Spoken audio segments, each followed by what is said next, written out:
اعوذ باللہ من الشیطان الرجیم بسم اللہ الرحمن الرحیم الحمدللہ رب العالمین اللہم صلی علی محمد وآل محمد وعجل فرجہم۔ ناظرین، ہمارا موضوع خمس ہے۔ آج کے اس ویڈیو میں ہم جانیں گے کہ ریٹائرمنٹ کے بعد ملنے والی رقم پر خمس ہے یا نہیں ہے۔ اب ریٹائرمنٹ کے بعد دو طرح سے پیسے ملتے ہیں۔ ایک مرتبہ ایک وہ رقم ملتی ہے جو اس ملازم کے منتھلی جو پے ہے اس کی تنخواہ سے کچھ رقم جمع کرتے ہیں اور ریٹائرمنٹ پر وہ پیسہ دیتے ہیں۔ ایک وہ رقم ہوتی ہے جو ریٹائرمنٹ کے بعد اس کے زندگی گزارنے کے لیے ایک رقم دی جاتی ہے، ایک بڑی اماؤنٹ دی جاتی ہے۔ تو وہ رقم جو اس کی تنخواہ سے کٹی جاتی ہے اور ریٹائرمنٹ کے بعد وہ ملتا ہے، تو وہ رقم جو ہی ملے اس پر خمس واجب ہے، کیونکہ یہ اس کے بچت میں شمار ہوتا ہے اور منافع میں شمار ہوتا ہے۔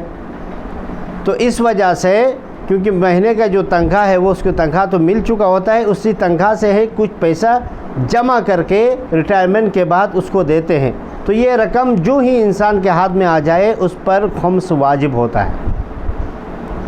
رہی بات دوسری رقم جو ریٹائرمنٹ کے بعد زندگی گزارنے کے لیے گورنمنٹ یا سول ادارے جو ایک بڑی اماؤنٹ دیتے ہیں اپنے ملازم کو کہ اس نے اتنے سال خدمت کی ہے، اس خدمت کے عوض،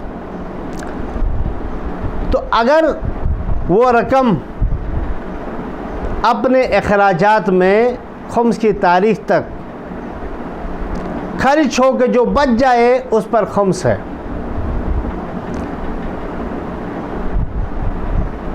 اب وہ اخراجات کس طرح کے ہوں وہ پہلے ویڈیوز میں بیان ہو چکے ہیں کہ انسان کے کس طرح کے اخراجات وہ اپنے سالانہ اخراجات میں شمار کر سکتا ہے، یعنی خمس ان پر واجب نہیں ہوگا۔ اور وہ کون سے اخراجات ہیں جو خمس کی اس میں شمار ہوتے ہیں، یعنی جن پر اخراجات ہونے کے باوجود بھی خمس شمار ہوگا، وہ انشاءاللہ اگلے ویڈیو میں تفصیل سے بیان کریں گے۔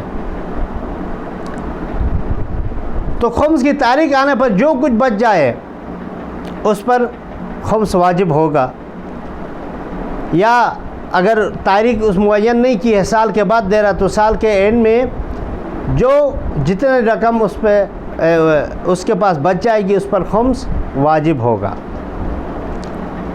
ناظرین، ہمارے اس موضوع کے متعلق کسی کے ذہن میں کوئی سوال ہے تو سوال کر سکتے ہیں، انشاءاللہ اس کا جواب دیا جائے گا۔ ہمارے ویڈیو کو لائک کریں، شیئر کریں، ہمارے چینل کو سبسکرائب کریں۔ والسلام علیکم ورحمۃ اللہ وبرکاتہ۔